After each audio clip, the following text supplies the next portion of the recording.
ট্র্যাকে যদি চলে খুব সুন্দর, আবার যদি ট্র্যাক থেকে বাইরে যায়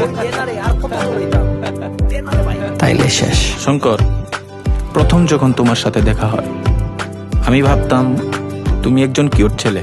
আমার জীবনে এরকম কিছু একটা ঘটছে, একটা চিঠি আমার জীবনের ট্র্যাকটা শেষ করে ফেলাইছে।